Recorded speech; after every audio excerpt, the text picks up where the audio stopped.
A summer of sport which changed the face of Paris and inspired the world. The 2024 Olympic Games took place among the French capital's most prestigious monuments, alongside and even in the River Seine. I've always dreamed of swimming in the Seine. These urban games came with a promise that the residents of the Greater Paris region would feel the benefits, particularly those in Seine-Saint-Denis, the poorest department in mainland France. There's a real sense of pride, but on the other hand, that comes with a price tag that we feel pushed off our own turf. 1 year on, what remains of Paris 2024? What's happened to the infrastructure that was created for the Games? And is the Olympic spirit still burning bright?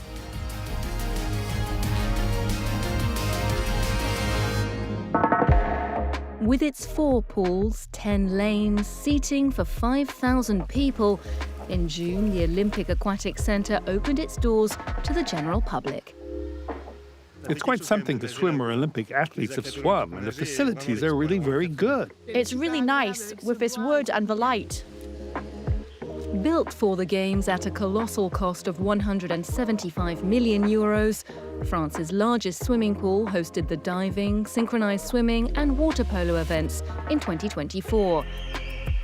Today, occasional swimmers and athletes rub shoulders in this sports complex where the French diving team has taken up residence. It's so emotional to be back here after the Games. The pool is splendid. This is the first time we've had an Olympic standard swimming pool in France. That means we have diving boards where we can do synchronized diving at 3 meters and also at 10 meters, which is really fantastic. We want to create a strong club, and we hope that with this legacy in this pool, we'll be able to train our future divers and drum up a bit more enthusiasm for our sport.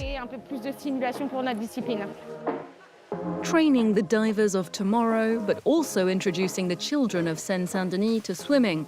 In this department, half of the children cannot swim when they start secondary school. Attention! On va commencer à avancer en petit crabe dans 3, 2, 1.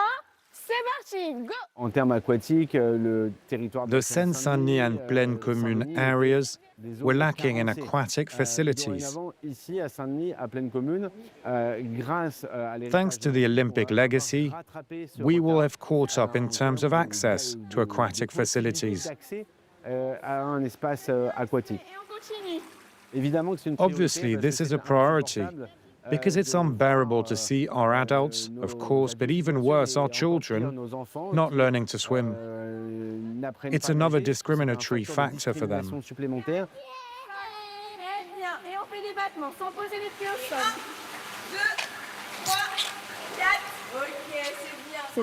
It's great because there weren't any swimming options in the neighborhood, so we jumped at the chance.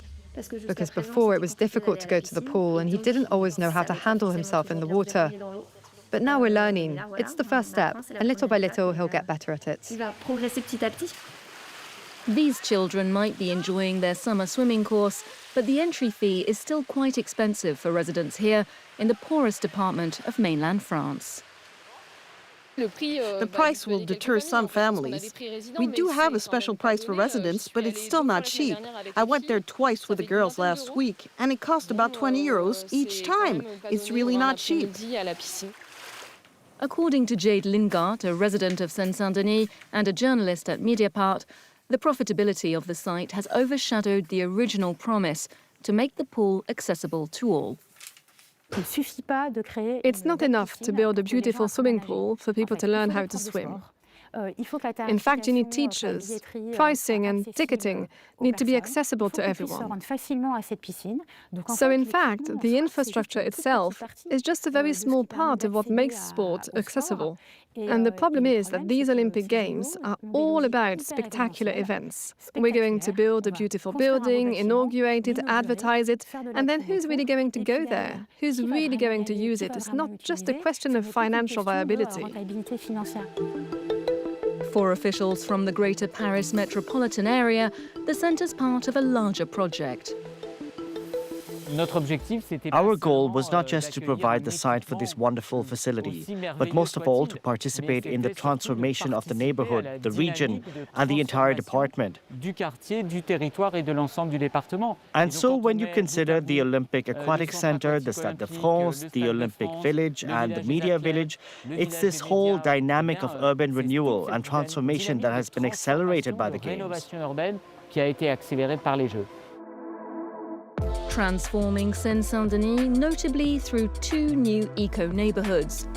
The Athletes' Village, located at the crossroads of the towns of Saint-Denis, Saint-Ouen, and Ile-Saint-Denis, and the Media Village in the municipality of Duni. A monumental project completed in less than a year of work. The Olympic Village, home to 14,500 athletes during the Games, has been progressively repurposed, with some 2,800 housing units, offices and shops, 2 schools and parkland too. It's a 2-bedroom apartment. The stud walls have been taken down and the kitchen installed. So this home was ultimately divided up to allow for more rooms. There are rooms that exist today, for example, a kitchen behind me, that didn't exist before. The idea is to make these homes livable for families. Of the 2,800 homes available, around 1,000 have been bought by the social housing provider CDC Habitat. The neighborhood's almost ready for the 6,000 new residents arriving in the autumn. The neighborhood was really designed to be a livable area, so our goal is to coordinate the arrival of residents with the arrival of businesses and offer a range of services to the residents of this neighborhood. So we know that there will be a good-sized supermarket, a bakery, a bookshop, restaurants, and 1 or maybe 2 pharmacies in the Olympic Village. From studios to 5-bedroom apartments, only 315 social housing units will be available. Most of the housing stock is being sold by developers at €6,000 per square metre. That's more than the average purchase price of a home in Saint-Denis, which is around €4,000 per square metre. And today, what we see is that these homes are only accessible to people who belong to the upper middle class, and therefore not the typical residents of these areas of Seine-Saint-Denis. Solideo, the company tasked with delivering the Olympic facilities, defends the idea of a mixed neighborhood. We offer intermediate rental housing, social housing, and home ownership. There are many different ways to live in this village, and we believe that this can meet the varied needs of the residents. There are student residences and managed residences. So for us, the city will be a success if it is mixed, and I think we have achieved that. A little further away in Duni, the village that hosted journalists and technicians from around the world has begun to welcome its new residents. Benoit arrived in March. He's one of the first homeowners here. Bienvenue chez moi. Welcome to my home. It's a studio apartment, so in this space you have the kitchen, my office, the sleeping area, and the reception area. It's great for a first purchase, especially since there are amenities nearby, and more will be coming soon. And what's great is that the metro is coming here, line 17. Benoit paid €5,200 per square metre for his studio. That's twice the price of other properties in Duni. Considering the location, yes, it's expensive because it is almost twice the price per square meter than other places in Duni. It is justified though, since we'll be getting the Grand Paris Express, and since it's in a new plot and also because it's clean, it's been built by a developer, there shouldn't be any major problems. On completion, this village will have 1,500 homes and 1,000 square metres of commercial space, yet many of those shops and services have not yet arrived. Before we moved in, we were told that there would be shops, small supermarkets, bakeries, a pharmacy. But unfortunately, that's not the case. These premises are still under construction. It's a bit of a nuisance. Baker Rajatata is also having to deal with these delays. That's what they promised us. But look at the reality. Look around you. There's nothing. It's empty. There's no life here. The shopkeeper's knee-deep in renovations, hoping to open her bakery as soon as possible. For her, the Olympic dream has turned into a nightmare. At no point did the landlord tell me that he couldn't give me the keys on time. So I made arrangements with the bank, did the paperwork, and got organized with suppliers. I was given premises with no electricity, which didn't fully comply with the standards. Frankly, it cost me a lot of money. It was a nightmare. I got depressed. Raja hopes to be able to open her business before September.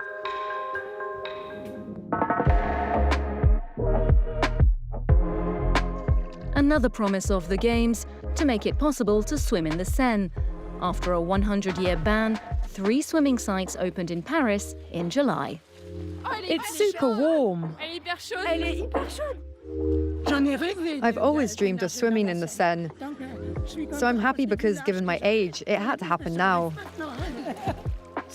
It's really nice to swim in the Seine. There's plenty of space. The lifeguards were really welcoming. It's historic. Making sure the Seine is safe for swimming is a daily challenge, because when it rains, sewage flows into it.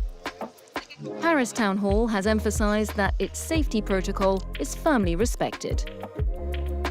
The Paris Water Authority takes samples every day at 3 swimming sites. We have another technology called Coliminder, which takes samples every 2 hours. And that allows us to tell within 15 minutes if the water quality is good and to close the swimming area before any contamination occurs. There's been a lot of political communication saying that the fact that the Seine will be swimmable is a gift to Parisians. The reality is that today it's not true. The Seine is swimmable from time to time when it's not raining, and yet this is what has been highlighted as a gift and as a legacy. It seems that the 2024 Olympics have left a complex legacy, but above all, a hefty bill. A total spend of €6 billion, according to the Court of Auditors, a far cry from the €1.5 billion initially announced by the organisers.